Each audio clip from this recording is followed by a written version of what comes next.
Tried so hard to let go, writing poetry and rhymes just to get you off my mind.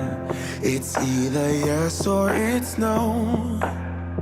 I'm not a yo-yo on a string that you flip and twist and swing. I'm not gonna vibe tonight. You don't get everything you like, 'cause I'm not ready. If I'm not ready,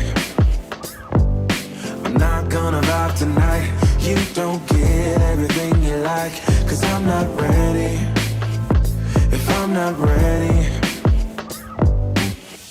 second guessing your words, 'cause you choke right when I see that you're all I really need. But if I'm honest, I know this whole thing has been a sign that I'm running out of time. I'm not gonna vibe tonight. You don't get everything you like, 'cause I'm not ready. If I'm not ready, I'm not gonna vibe tonight. You don't get everything you like, 'cause I'm not ready. If I'm not ready, I'm not gonna vibe tonight. You don't get everything you like, 'cause I'm not ready. If I'm not ready, I'm not gonna vibe tonight. You don't get everything you like, 'cause I'm not ready. If I'm not ready,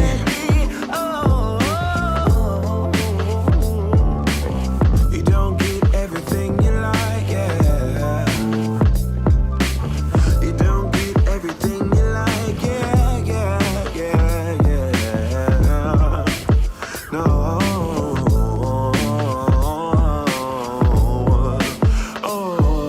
I'm not gonna vibe tonight. You don't get everything you like, 'cause I'm not ready. If I'm not ready, I'm not gonna vibe tonight. You don't get everything you like, 'cause I'm not ready. If I'm not ready,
We are the music makers, and we are the dreamers of dreams.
Hey everyone, welcome to Meanwhile Back at the Lab with Paximus and my special guest, Study with Tim. I'm really excited to have this conversation. I've actually been meaning to have this conversation with Tim for quite some time because I've known Tim from actually, I think, almost the very beginning of Meanwhile Back at the Lab. So this is kind of nice to, be able to have this conversation, and we were able to talk for a little bit before, we got started in the live, and it's been really great already. So I'm really looking forward to this conversation, but a couple things I want to touch on. If you're brand new and you've never been to this channel, please feel free to go ahead and hit subscribe and like, and I would love for you to also participate in the chat, because if you're part of the chat, you can ask Tim any questions you may have, whether it's about med school or about him specifically, anything personal, just maybe not too personal. But I'm really excited to be here with you guys, and it's really good to see you guys in the chat. Thank you so much for being here. And then another thing is, November 1st, there's going to be a big announcement that we're going to be making on this channel, and some special guests will actually appear on that particular day. So go ahead and mark your calendar for November 1st at 10 a.m. GMT -8. Okay, so without further ado, we're going to go ahead and get into this conversation with Tim. And guys, like I said, I'm so excited to be able to have this conversation. We'll be here for probably about 45 to an hour. So hopefully you can just sit back, have a cup of Java, maybe some tea, whatever it is that you enjoy, and then just join us in the conversation. It's going to be a lot of fun, and we're looking forward to it. But without further ado, we're going to have this conversation here now with Study with Tim. And Tim, how you doing? It's good to see you. And let me see if I'm actually getting. Am I There muted? we go. That's my fault. That's my fault. Okay, great. All right, coming through. Fantastic. Yeah. All right, well, great to see you. Good to have you. And I brought my strawberry banana smoothie, a little something to energize me throughout this. Looking pumped. It was made with the Magic Bullet, which I'm definitely not sponsored, but I highly recommend it. You're like, I'm not promoting. I recommend it. But It's got my stamp of approval. It's quick, convenient, get to the point, and makes a delicious smoothie. Yeah. So nice. And I mean, I occasionally actually, in the past, I've had cups of coffee for sure. Lately, I haven't been able to do that because of, I've been kind of watching it a little bit. But today I had another cup. It was decaf. I used to say, "What's the point of decaf?" But now I see the point. Yeah. I see the point. I've been told a great thing. If you got to get that coffee fix, and it's 7, 8 o'clock at night, you don't want to stay up all night, and you need that cup of Java. Yeah, exactly. Thank you guys so much for being here. For Valeria, thank you so much for being here. AK Stephanie, Jen, Diana, it's good to see you guys in chat. If you ever have a question, feel free to ask. We're going to interweave some questions within the conversation we're having. But to start us off, Tim, I would love to just kind of get to know you a little bit better. Just if you could tell us a little bit about who you are and what you do on YouTube and how you even got started with YouTube. Yeah, so a little bit about myself. I was born in Connecticut, USA, and my dad was doing his residency at the time. Then we moved to Rhode Island. We bounced a little bit between the South and the North between his positions, and we landed back up north. But I consider myself a Northerner. And I'm from a big family, one of 7, actually. Wow. So that is a big family. Yeah, Roman Catholic and Irish. So it's generally large families kind of are part of the bill. And it's great. We get along. And growing up, I've always liked to be involved in sports of some sort. I'll have you know, in 8th grade, I was tri-MVP for basketball, soccer, and lacrosse. Wow! I have awesome. that on my shelf. I stack it up. I look at that every single morning, being like, you know what? That's when I peaked. But no, I still like to play squash. It's still great. Still a great time. So a nice study breaks and post exams. Yeah. But at least in terms of streaming, so I had originally watched Study With Me's when I was preparing for the MCAT in its early days. I had watched Study Vibes. Specifically, there's that one video that she has, which was the 8 hours Study With Me. Mm-hmm. And, it's just, just had a lot of respect for this person to be able to sit down for 8 hours. And, and so I slowly warmed up to it and developed the courage to develop my own study habits in that way. And then when when COVID hit, I moved back home. Couldn't had to try something new. And I decided, you know what, I wanted to share my study habits with the rest of the world.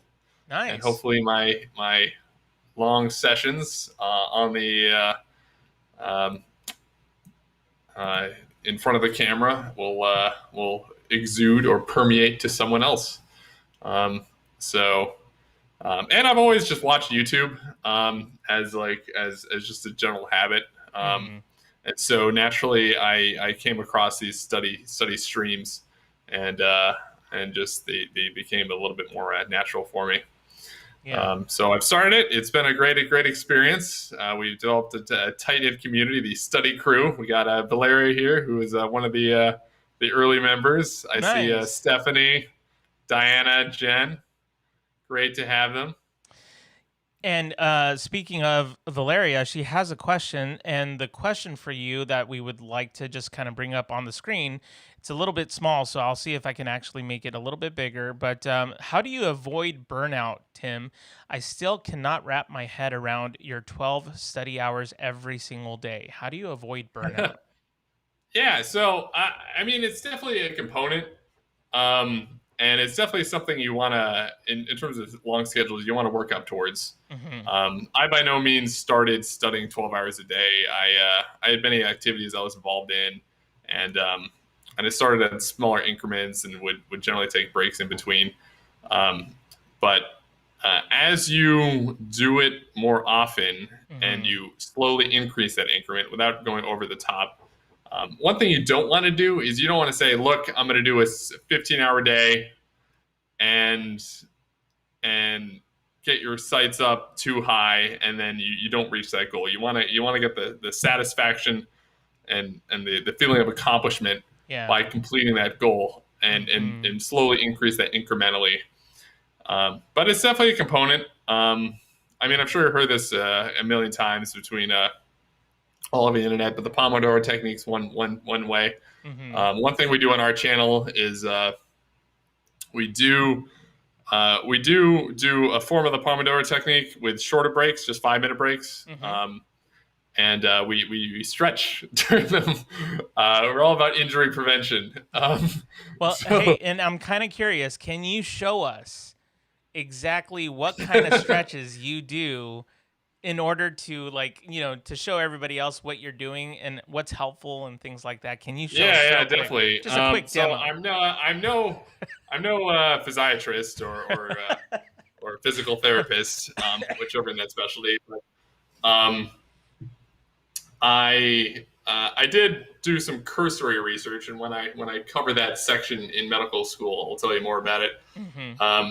But what I usually start off with is I like to start off bending forward, then kind of arching the back, so it pushes some pressure on your middle spine. Okay. So to push the discs. Because this whole time you've been hunched over, like popping the discs out into your spine. They describe them as jelly donuts, and there's the jelly in the center. And that as that jelly slowly gets pushed out, it can protrude out and into a nerve. So you want to push that jelly back in. So what you do is you can bend forward, arch the back up, hold that for a couple seconds. I'm gonna follow you on this. And then, do it with me. No, I'm doing it. Oh yeah, I feel it. And then this gets a different angle where you put your hands behind your head, rotate each way. The chat can do it with us. They've done it many times with us. Help out. Do a couple.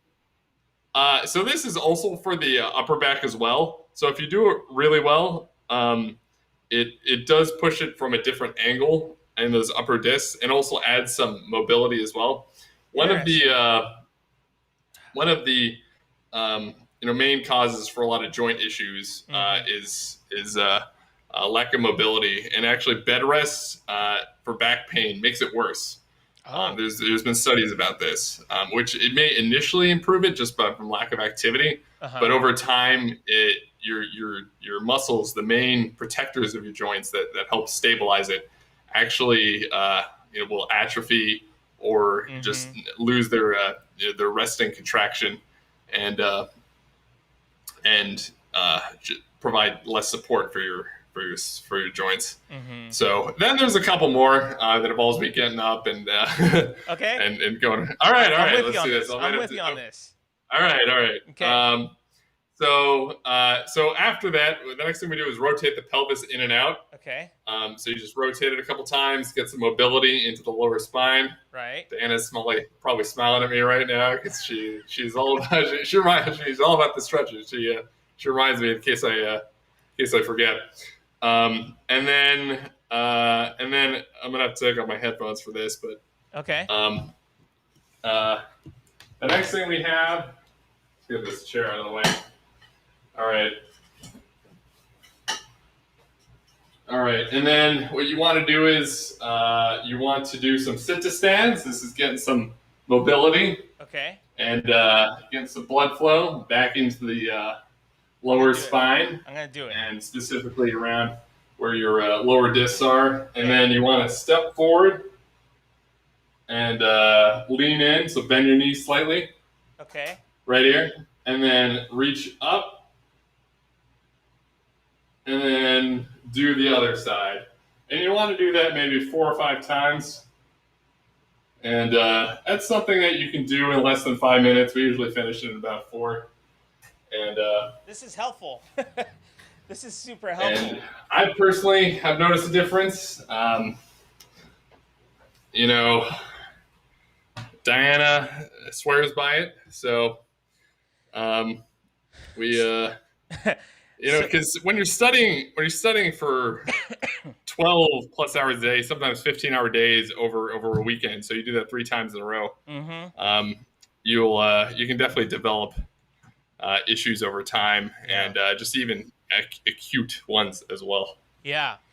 So I actually found this very helpful, and I'll tell you the reason why, because you got me at the discs. I had a C5 disc injury probably 15 years ago. I was playing baseball. Oh, sorry to hear about that. And I like jerked my neck too hard and too fast trying to catch a fly ball, which I caught it.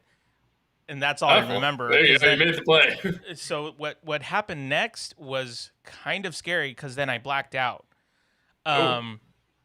I don't know what that meant, but I knew for a fact that the next 6 months were going to be a lot of PT. Like, you know, so I got like the massaging and everything like that. So being in a study stream where you're sitting down for many hours, especially like the way I study, I study like this. I hunch.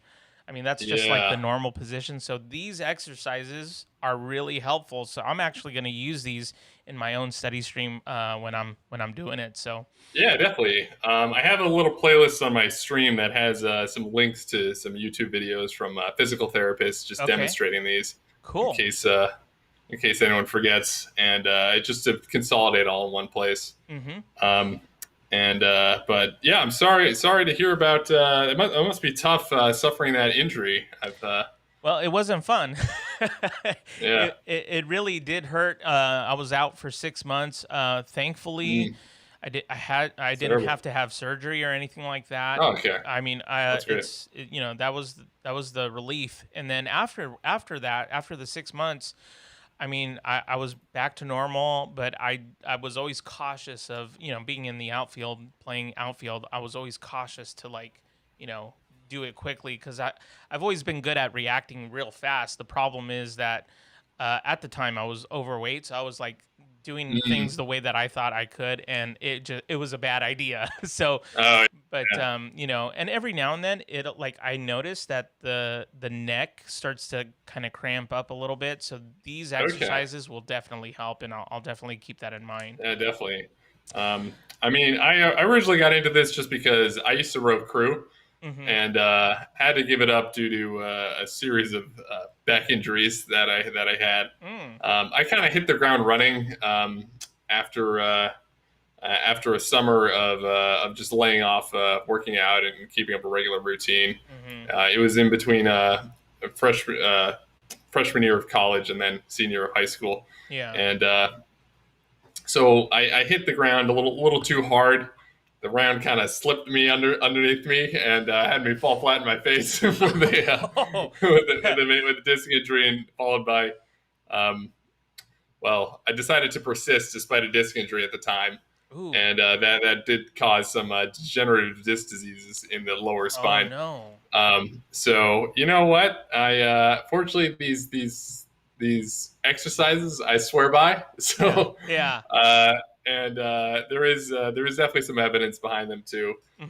Just if you look at the articles, their physical therapy is just as effective as surgery in terms of long-term outcomes, which is amazing. In the short run, I mean, you'd have to consult an orthopedic surgeon or neurosurgeon who performs spinal surgeries. But in the short term, what I've read is that surgery for severe issues that can cause that are threatening to maybe potential paralysis or loss of function or autonomic function. That surgery prevents that and can treat that in the short term when it's a bit more severe, but in the long term, past 6 months, they have the same outcome. So, interesting. Keep up with the physical therapy.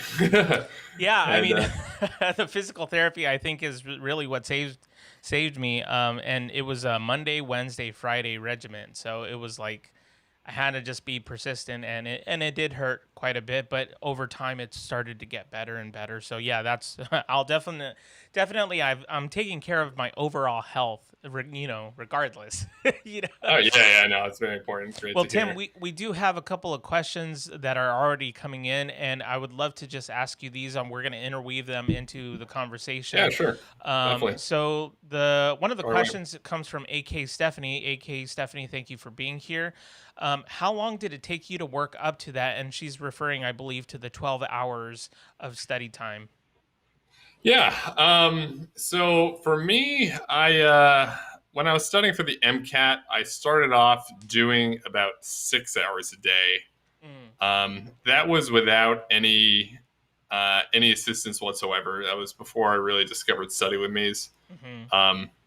And then as I found out about the Pomodoro technique, those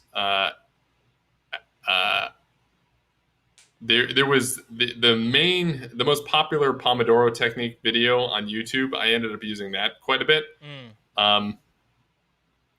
And she was also by another med student who I believe is in a residency at this point.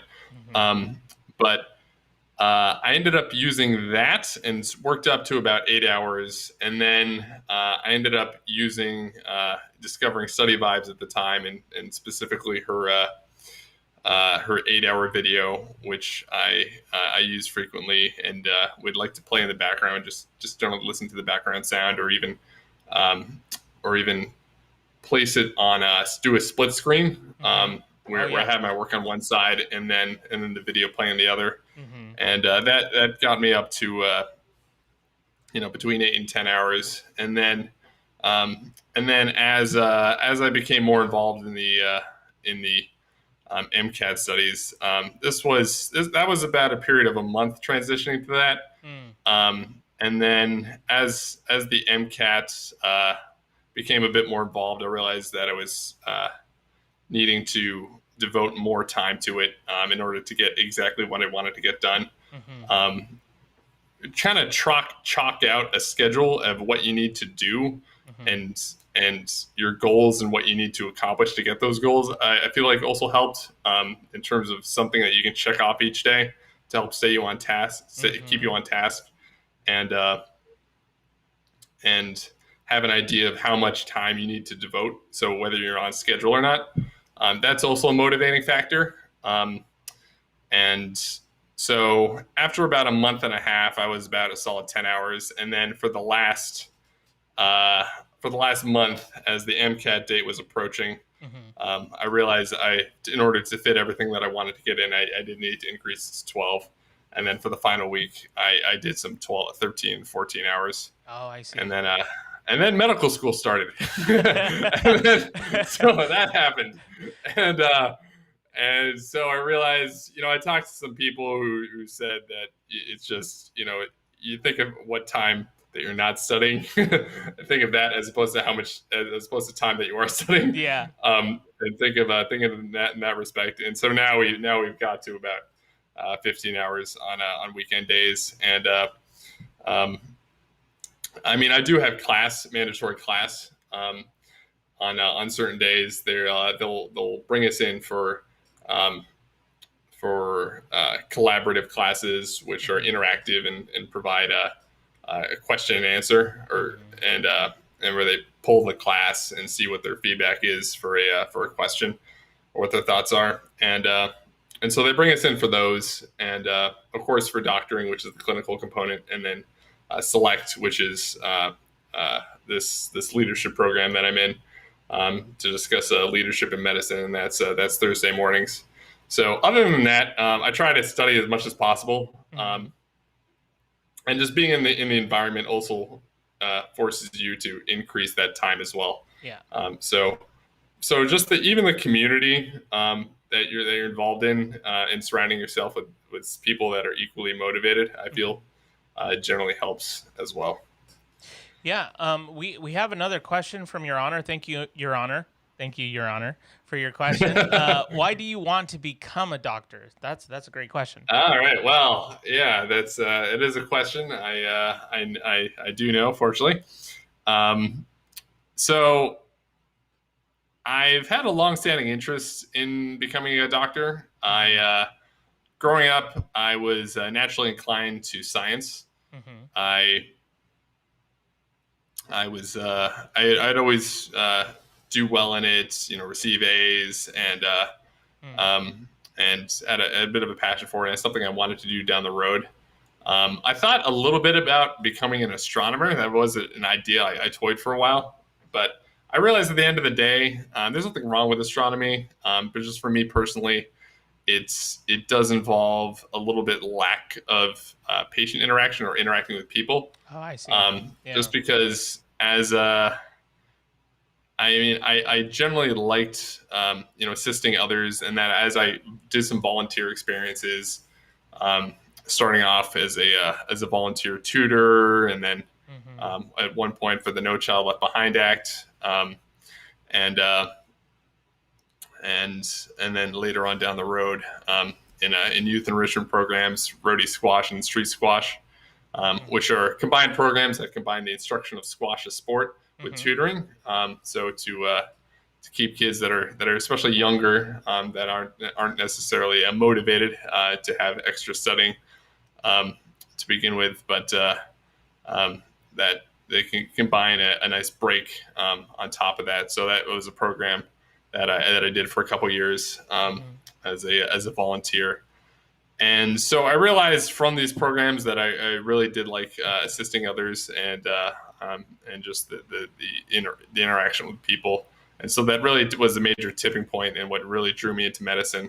Mm. And then, and then on top of that, I always was familiar with the field. Both my father is a physician, and my sister was um, was later became a physician. She's a little bit older than I am, Mm-hmm. and they both love what they do. And and I've always kind of found their fascination each day Mm. something that I wanted as well.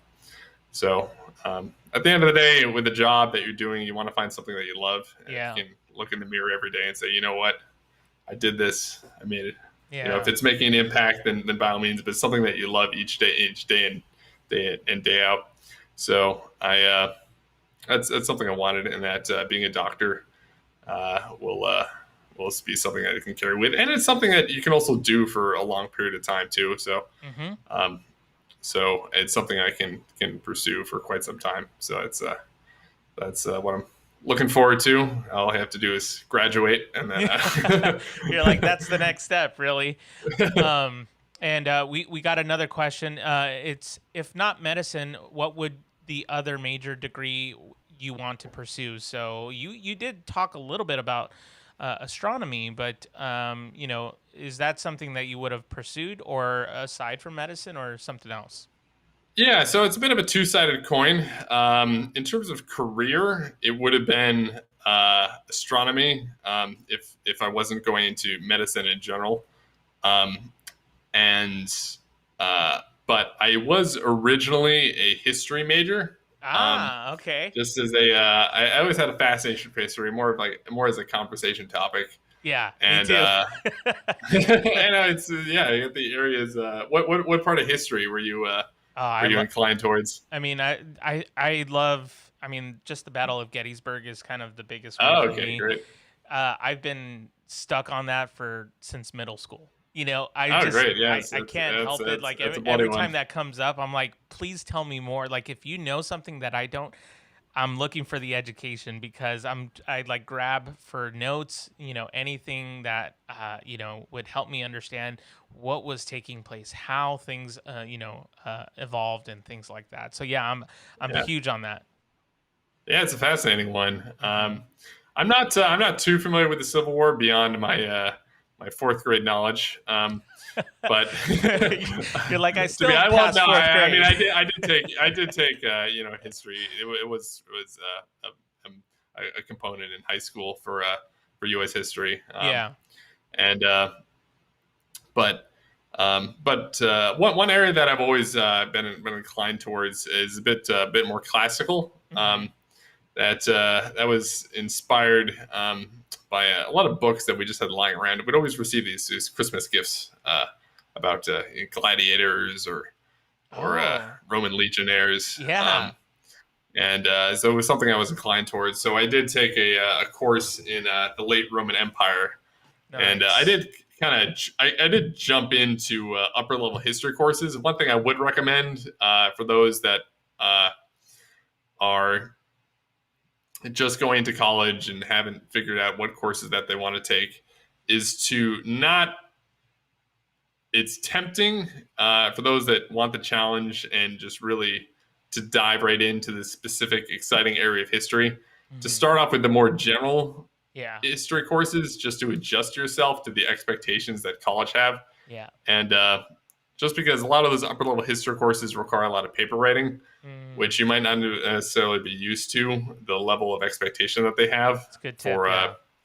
For high school. Just because in high school there's a lot of multiple choice. That's Yeah. a major component, which I was actually naturally inclined towards. Yeah. Give me the answer in a little bubble that I can fill in. Yeah. And so that's why I was always naturally good at the science courses, just because there was a fill in the blank answer or as opposed to writing a paper, which there's nothing wrong with that. I was just very much obsessed with finding what the correct answer was or what I could find from my research, Right. which I thought was the most true to reality. But at the same time, there's at least from the classical perspective, it's estimated that approximately 3% of all significant documents have been identified. So that means that there's 97% that aren't. So, God knows what life would be like if there was, 5%. What would be our perspective on the classical world in that time period in any area of the world, for that matter. And China is also another interesting area that we did cover in some courses. Tied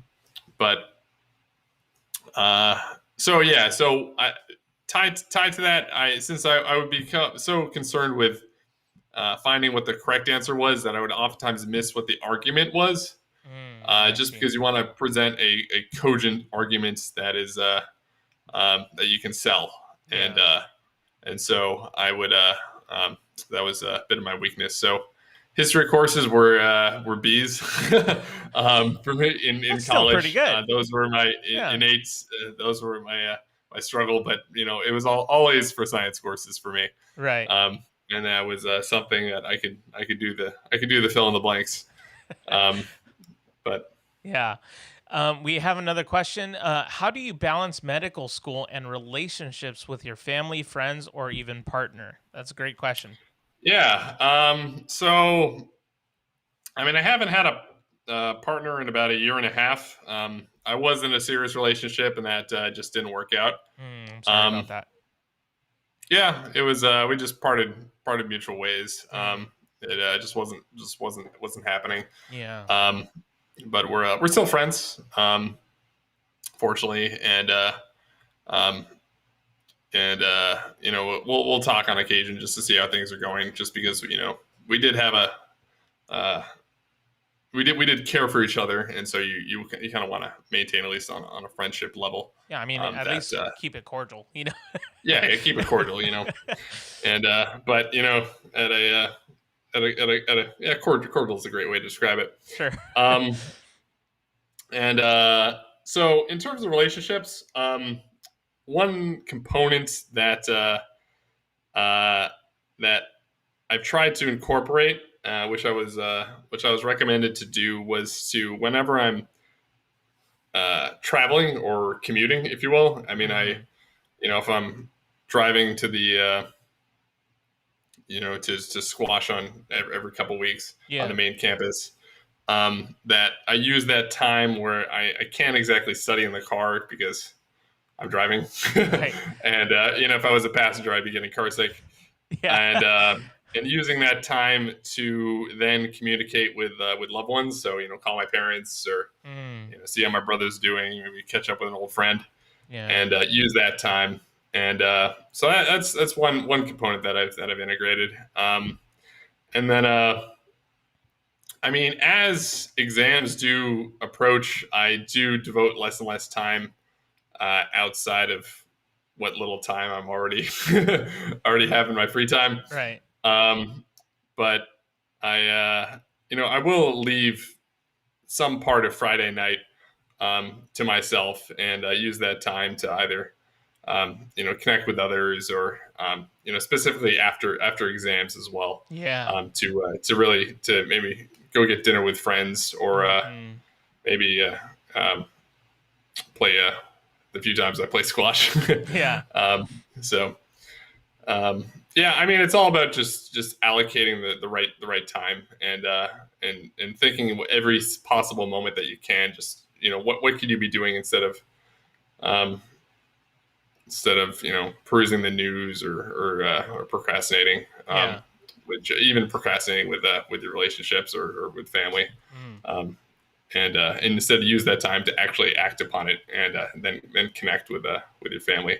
Totally. And I mean, socializing is an important component for medical school. I mean, you're with these people for 4 years, and you really want to get to know each other and outside of class, Mhm. and form relationships that way and get to know. I mean, people do find their partners in medical school, Mhm. but you just also want to do that within reason because you have exams. Yeah, I mean, So there's a harsh reality about the exams that people have to kind of consider time management. The time management is really what's going to determine what you're able to give to relationships, what you're able to give to your studies, to yourself. In terms of decompression and being able to relax a little bit, because we all need to factor in a little bit of time for ourselves, for our family, things like that. And I think it's just really good to, like, and I think you even touched on this a little bit, Tim, but when you're creating like a checklist of things to do, it really does help to, not that people are necessarily the checklist, but the tasks that you have to do yeah. helps with the management of time. And then that way you can allocate, to your relationships, your family, your friends, or even a loved one, that, or a partner in that case. So yeah, things like that. And, we are going to go to another question here. Describe this one's good. Describe your perfect breakfast. Perfect breakfast. For me, it's Honey Nut Cheerios. Nice. uh, yeah, Simple. I I've eaten love it. that ever since I was a little kid. The little bumblebee and I get along. And Well, you can't help it because of the commercials, right? yeah, it's true, and they're heart healthy. They lower, they prevent atherosclerosis, There you which is go. clogging of the arteries, Oh man. which and can develop clots from there and clog them. Mm. So yeah, I mean, if I had time or if someone was cooking for me, I would say pancakes, but I like to just make a bowl of Cheerios in the morning Yeah. and honey nut. So that's my go-to. Um, My and we do have another we Ellis Warren, who we actually interviewed yesterday. He's a YouTuber and he's an author as well. Thank you, Ellis, for being here. It's good to see you. no, thank you. We also have another question. One thing you learned from your siblings. That's a great question. I would love to All hear right. that. Yeah, I got to find out where my siblings are. I mean, my from my brothers, I'd say I learned to have fun, Mhm. and which is especially important over breaks when you have that time. That's just devoted free time, and the courses haven't posted their materials yet, so you're you're left to own devices. And from my sister, my younger sister, a youngest sister, she I've learned to be very caring. She has this puppy that she's been taking care of, and taking care of, and she loves it to death, and she grooms it all the time. She feeds it very good food, and devotes lots of attention to it. So she's taught me that, and then and my older sisters, I've learned a lot of perseverance from them. They both went to Harvard, and yeah, thanks, and they love what they do, and they're both married to great husbands, so we're having a great relationship. So life is good. That's awesome. That's awesome. We we have a request, I think. The real question is, when will Tim and Paximus do a 12 class study stream together? Hey, you know what? Anything's possible. Tomorrow. Tomorrow. There we go. You heard it. Tomorrow we're doing a 12-hour study stream. We're doing it. Yeah, it's happening. Yeah, you'd have to do that. Yeah, we can coordinate that at your leisure. Yeah, that would be fun, actually. To be able to get things done, So we have another question. What is the one thing that you gave up for studying medicine? Ooh. Well, I don't like to think of things that I gave up necessarily, as opposed to what I'm, what I'm gaining from becoming a doctor. The passion of helping others and seeing patients day in and day out, and the possibility of research. And just from an academic lifestyle. But, free time, if I were to say something, one major component, having there will be a lot of time that I won't be able to get to devote to my kids, especially, if I have some during residency or down the road. But, I think for the time that I will have, I'll be able to savor it even more so. And so I think time is one thing that I'm giving up. But there's so many things that you do that it's just so fruitful from it that it's hard to think of what you give up rather than you gain. Yeah. We also have Ann USMLE who's here. Thank you so much for stopping by, Ann. It's good to see you. So let's see. We have it's a fellow doctor, right? Yeah, it's exactly. We have this question: what is your advice to someone who is going through a heartbreak? A heartbreak. Ooh. Well, we did go through that. It was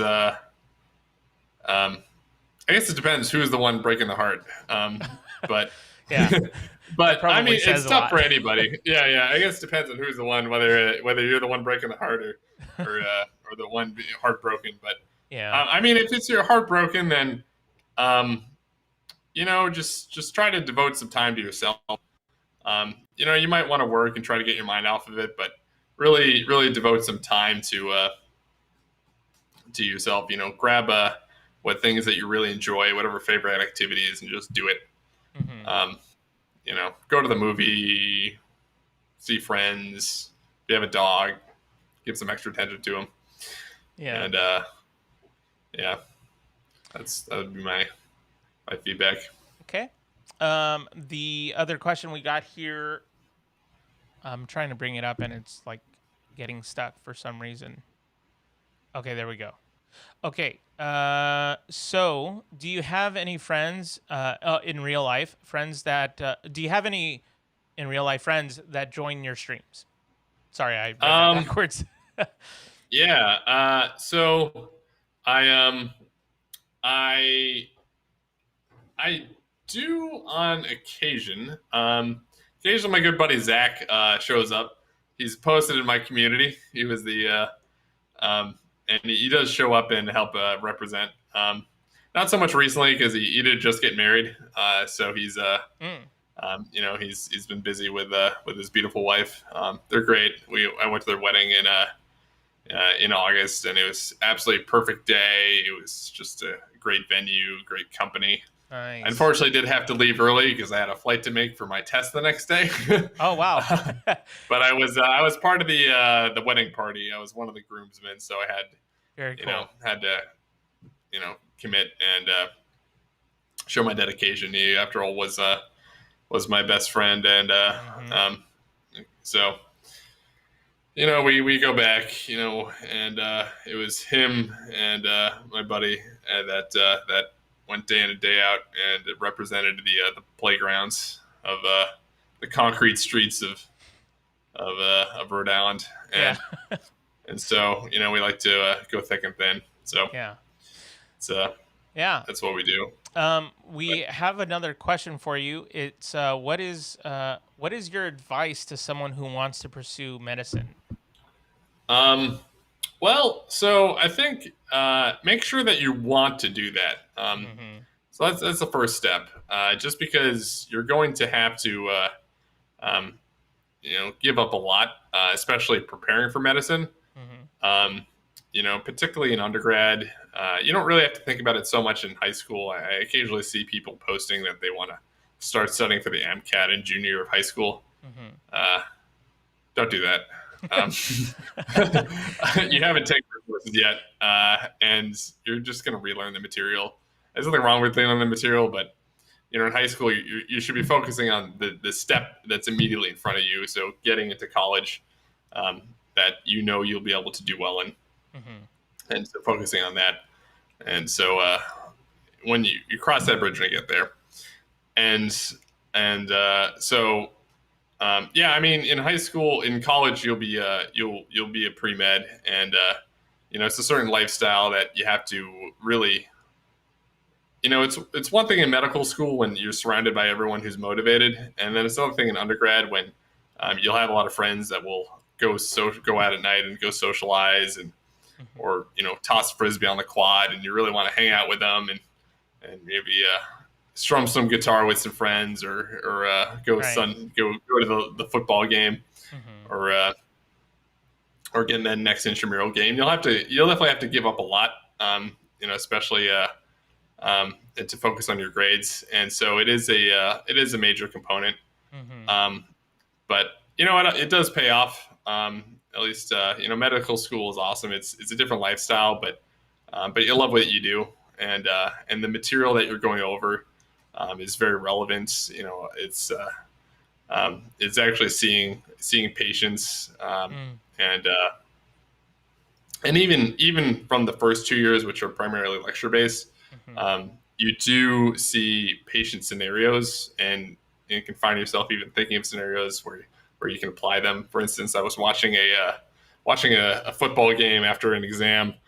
We were at a bar. I'm above 21, so I can say that.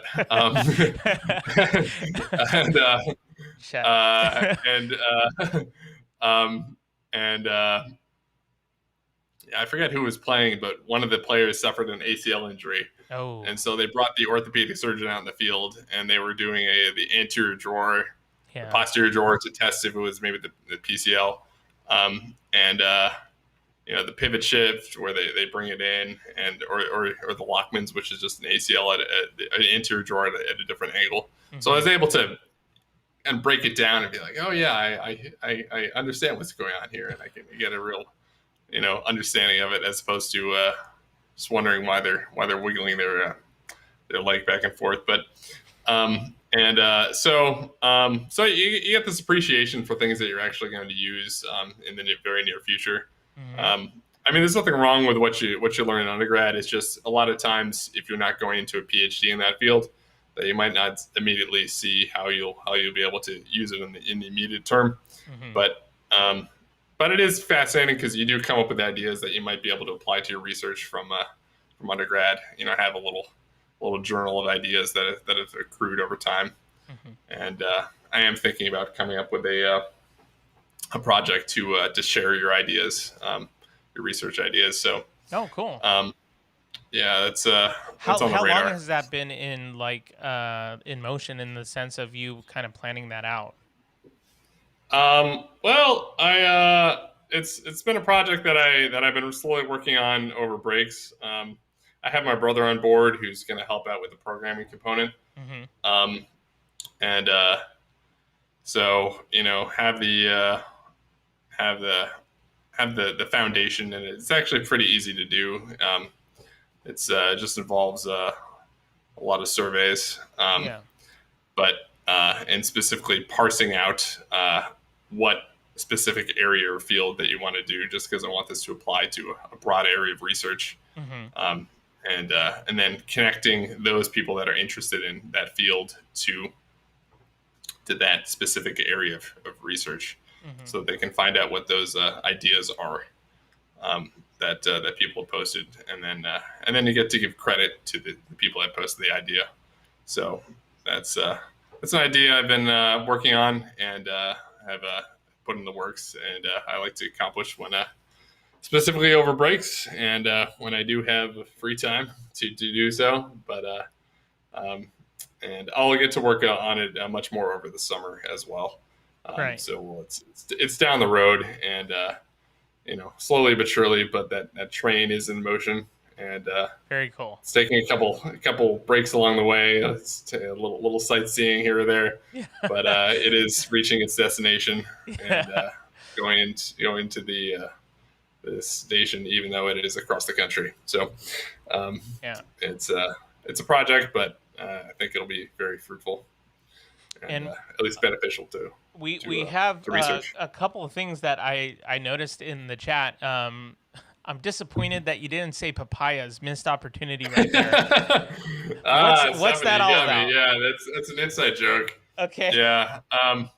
Yeah, I mean, we've talked about papayas, and it's just a fun conversation topic. And even that, Jen brought it up and said, "How could he forget the forget the papayas?" papayas. I should have said papayas for my breakfast food. Um, that's what I got to do. Next time I'm coming in, I'm going to bring a papaya smoothie, and um, I should go go grab one. And oh, and Ellis is saying, "Great to listen to a man very knowledgeable in his field." Thank you, Ellis. Appreciate that. That's awesome. That's very appreciated. Yeah. But yeah, I mean, papayas are great food and very beneficial. So, and they're just fun to say. Diana was saying, yeah, to get Paximus into stretch breaks. we have succeeded. Study with Tim. We have succeeded in getting Paximus to do stretches. This is good. This is a good thing. It's true. Safety first. Us older guys gotta look out for each other. Yeah, there you go. We have another question. Is how did COVID affect your social life? Yeah. So particularly in the early stages of the pandemic, I got a notification. My chief scribe that I was working with said that they had to refrain from work, and we all had to go home. So we all parted ways, and so I moved home, and it was tough for the entire country, the entire world, and everyone that and but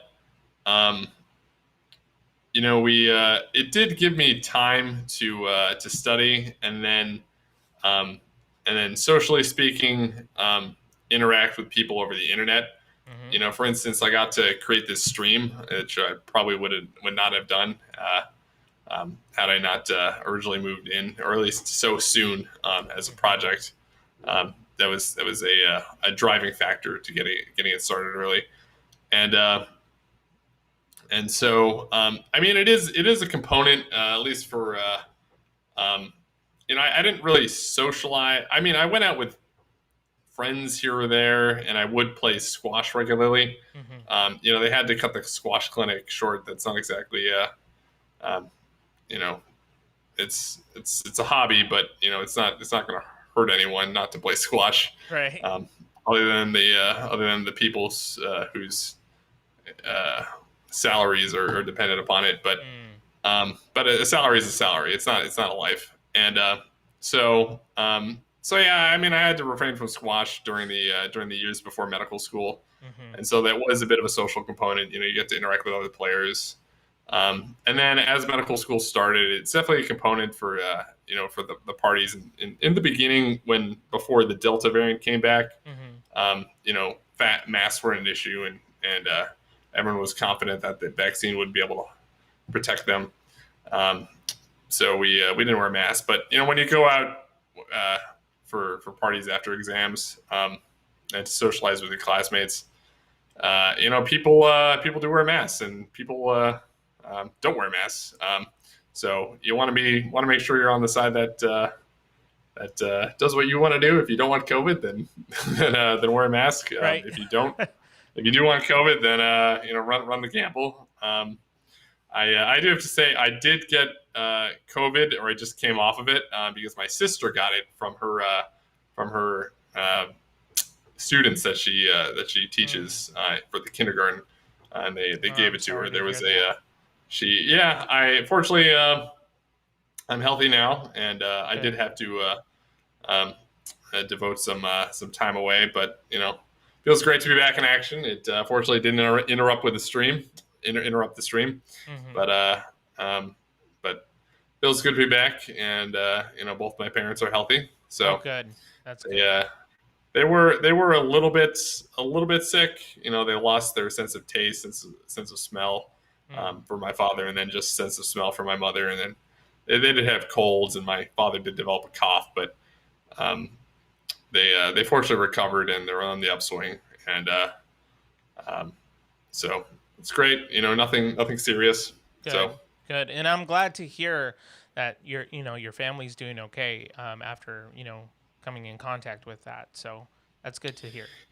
Yeah, it's we're fortunate, and the apartments that my sister was staying in New York, she shares with my father.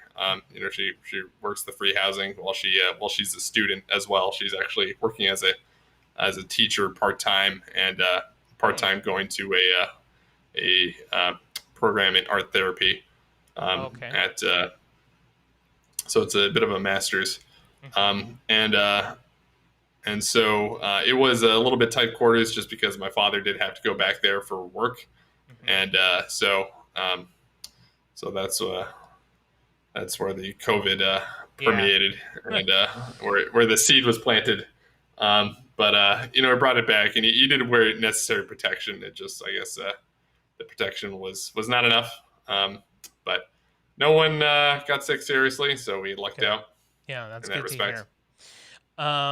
And we have this from AK Stephanie. I have to go, but this has been fun. Make sure to ask Tim to give one of his motivational Tim talks that are All right, famous yeah, I with do the study this. crew before signing off. Yeah.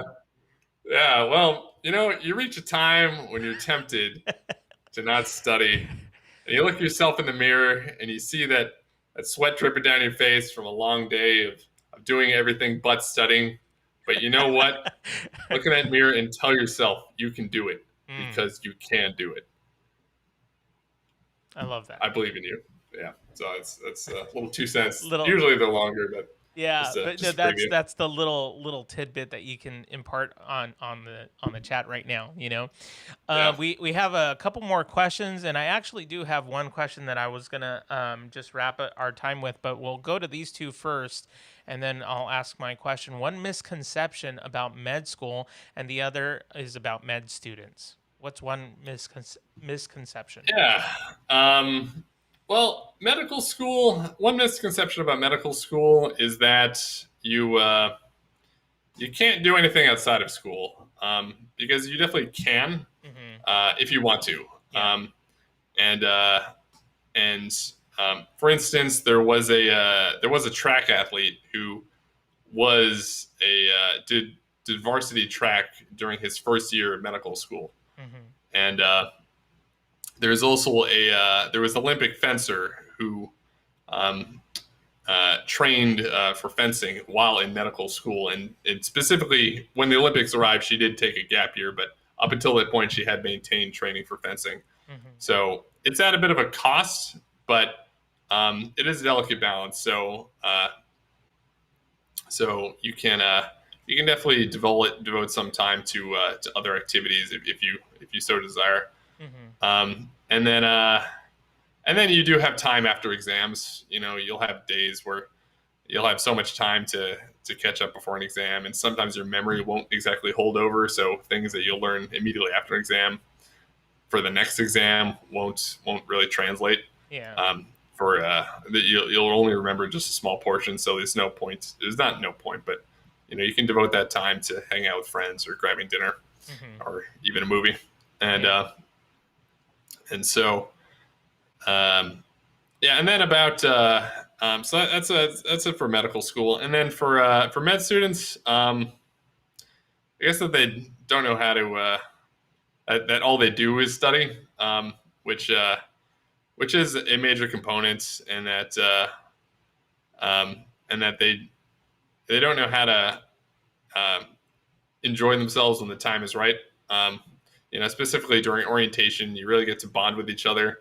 And that one of the major things that people do believe in medical school is that everyone's cutthroat. There's very much at least at USF, it's a very collaborative atmosphere. And so I think that's partly attributed to the style of exams that they do, where outside of Alpha Omega Alpha, which is which they give to the top around 15% or so. In order to qualify, you have to be in the top 25%, and then they eliminate about half from there. And but outside of that, what you do on the test has no relation, does not have a bearing. It isn't altered by how everyone else does. There is one test that does play a role, where if you do where the curve typically applies, but it's only for 20% of your grade. So 80% for the vast majority of the class, how everyone else does has no bearing. So everyone will, the vast majority of people will collaborate and help out each other to see everyone do well. And it's very satisfying to knowing that your classmates are looking out for each other. Yeah. Looking out for you. Yeah. So we have another question is, how do you handle pressure? That's a great question. Yeah, that's a great question. It's definitely tough. Just because, particularly for the last test, I did have, I was stuck at home, and for me at home, I did have to cut my study days by 2 hours, just because I'm not as productive at home with my parents. I have my dogs, and they're really sweet, and it's not an atmosphere that I'm used to just grinding through and just devoting specifically to committing to study. That's why I did better in college than high school. I did transfer into Brown from Boston College, and Boston College is a great school. But I did really well freshman year, and where I could kind of focus on myself and just finding study habits that actually do work. So what was the question? The question is, how do you handle pressure? Oh, pressure, right? Yeah. Get off of these tangents. So pressure, it's just not letting it get to you, and knowing that at the end of the day, if you do fail, there's so many other things that you could possibly do, and it's just a fail, right? You're not dying. Yeah. Be thankful for your health, and so when pressure does come about, think of what you're good at, and remember all the good things that you can do, as opposed to getting caught in this vicious cycle and breaking that cycle. So focusing on the positives and using what you're good at to then reinforce your upward trajectory, which can get you out of that rut. Just because it can be a vicious cycle Yeah. So, Yeah. um, and I mean, pressure is important, just to get yourself to um, to work hard, Mm-hmm. but but at the same time, it can be toxic. Yeah. So Right. you have to not let it get to you by focusing on what you can do. Yeah.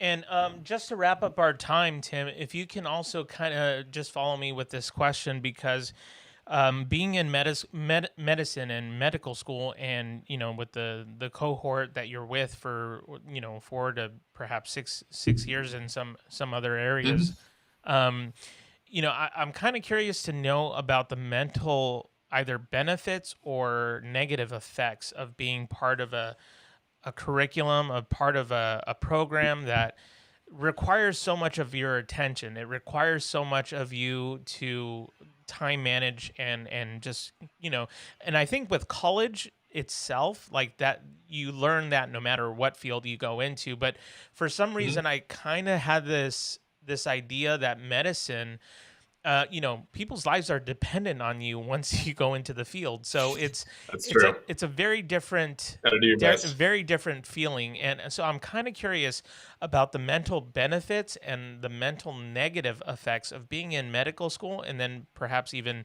in the field. What are your thoughts on that? Yeah, so there's definitely a lot of negatives, especially in your mental health. Mm, And it's important to have good personal mental hygiene. Focusing on your hobbies when you do have time after exams. hmm. Um, for me, going and play squash, or having dinner with friends, or going out to a movie. Yeah. Um, and I do know one person who actually goes out to see a movie the night or the weekend before an exam, just to get her head in the right place where she wants to de-stress. Just because Hmm. um, you want to find a routine that works for you, Yeah. and find that ritual that you can stick with. And and I know for certain test prep programs, they do provide a T-shirt that you can wear. That's called "This is my test T-shirt," a test taking T-shirt. And so um, so finding what works for you, and finding a ritual, a routine that you can apply over and over again. Hmm. Um, and so um, I mean, for works for me is really setting up at the last minute. Um, and I mean, it's worked for me in all my AP exams. I was a national AP scholar. Mm, That was one of my strong suits, and that that's I awesome. could focus when I was preparing for an exam. And it's eight plus exams of 4 or 5s, and I had um, more 5s than I had. I had mostly 5s. Hmm. And it was in a wide variety of AP World History, chemistry, AP English Language, uh, biology, Hmm. um, and French, and so like preparing for a test, you want to find out what works for you, and sticking with that. And if you're going to make change, make change with just minor adjustments. Yeah. Um, and I don't recommend making any dramatic changes before a test, just because it might backfire. Yeah. And Yeah. I did try that for part of my last test. Unfortunately, it ended up being for the last day, so it was only a partial change, but it ended up turning out all right. I did a uh, slightly worse than one of the tests, but I still got honors. So Oh, wow. um, yeah. Yeah. Um, so So worked out. And, with the mental health issue, because I think what I noticed is how mental health kind of like it, all of us in the last year have dealt with it in one way or another, and we kind of touched on it a little bit with one of the questions that was asked earlier. Now, when you're in, so assuming that just the rigors of trying to go through med school alone are really difficult. How much mhm. more difficult was it when COVID's like on top of that, the mental aspects, like were you personally dealing with anything that was really difficult to get through because of the fact that things were kind of tied up and locked down? Yeah, I mean, being lonely. Hmm. I did come out of a relationship, so Yeah. we did get along when times were good, and Hmm. just being used to being apart from someone that you had been interested in. Yeah. So um, that was something I had to work with, or work Mm. yeah, and adjust. And you get over it. And so COVID had a lot of people coming together, Yeah. uh, and I know a lot of people. My brother had his baby um, during the middle of the pandemic, and Mm. he's a really cute kid, and he's David Keefe the third. Oh, cool. Um, yeah, That's awesome. spelled Davy Davey as opposed to Davy Oh, okay. unlike his father. Right. Um, so uh, good old Davy baby. That's what I refer to him as. He's adorable. And then um, yeah, and then we have my sister's nephews, which are getting to be a little bit um, well, I say older, but they're both less than 5 at this point. But um, and so I mean, one thing that did happen during the pandemic was to maintain precautions, especially there were a lot of parents that wanted to um, really maintain precautions around in preventing infection in their children, Mm. which is important. But at the same time, children are, according to studies, less likely to have severe symptoms. And I'm not saying that they won't have symptoms, but Yeah. there are cases that children have died from it. And I can think of one in the news, and she was 7, and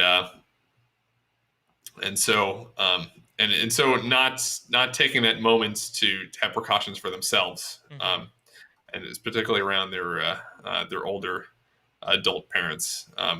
So that's my 2 cents. Mm. Yeah.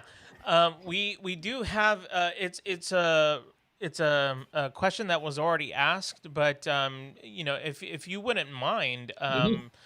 the Yeah, sure. the What is it? question is, why did he choose medicine? And if you can just kind of reiterate and just maybe Yeah, I'll summarize. touch upon it. Well, I Yeah. really like science, and I really like helping people. Yeah. And no, it was a great way to combine these 2 interests.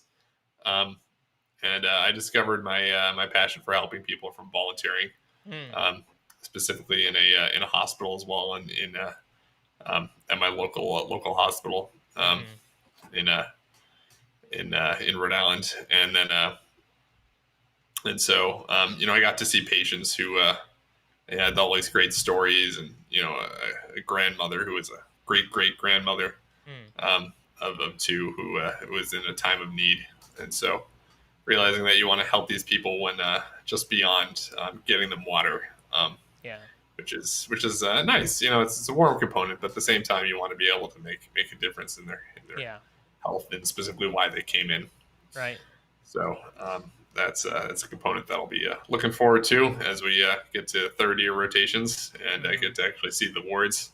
Yeah. Um, so it's something I look forward to, and I get to really look forward to maybe seeing an OBGYN, because of both my father and sister are OBGYNs Oh, or really? OB-GYNs, So and you're like yeah. anticipating that, and are you pretty nervous about that, or pretty excited, or both, or what's that for um, you? yeah. So all they're both very successful. Mm. One's at NYU. He was a former chairman, and then my sister Kimberly, she's in Boston, and so it's a field that you get to follow along families, and help really see families begin, Mm. and it would be something really interesting to see and to train in. But I don't see myself doing it. But it would be nice to get their perspective and see, if I could roll with the punches with my father and sister and sister's dinner conversation topics. So Yeah. So it should be able to get that perspective, and you never know when you have to deliver a baby in a car. So and to be prepared to might come in to have handy. the doctor and board a plane. Yeah, exactly. So when that comes in 2025, hopefully not after 2026. Yeah. Or 2027 would be the issue, because then that would be too late. Yeah. So Sabrina, who's the one who asked, she's a Study With Me streamer also. So thank you, Sabrina, for that question. It's good to see you.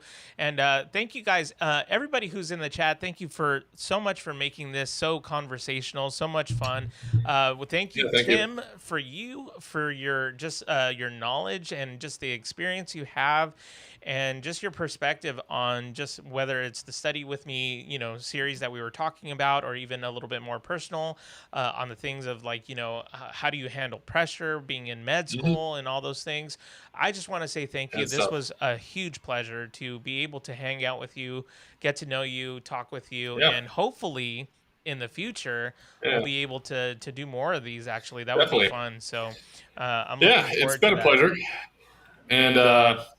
And I really appreciate you reaching out to me. This is making a major impact, and I'm going to be able to look at this and have my kids, whenever they happen, to be able to look upon their father and be like, get to work. Your dad's wearing a white coat. Yeah. And scrubs. And wants you to do well. Yeah. So. It's been a great time, and look forward to working with you in the future. Yeah, definitely. Well, guys, thank you so much for being here and hanging out with me and Tim. We are going to wrap up right now, but before we go, I want to just direct you to the description below. Definitely check out the description where all of Tim's information, his YouTube channel, how to contact him, his Instagram, Twitter, things like that.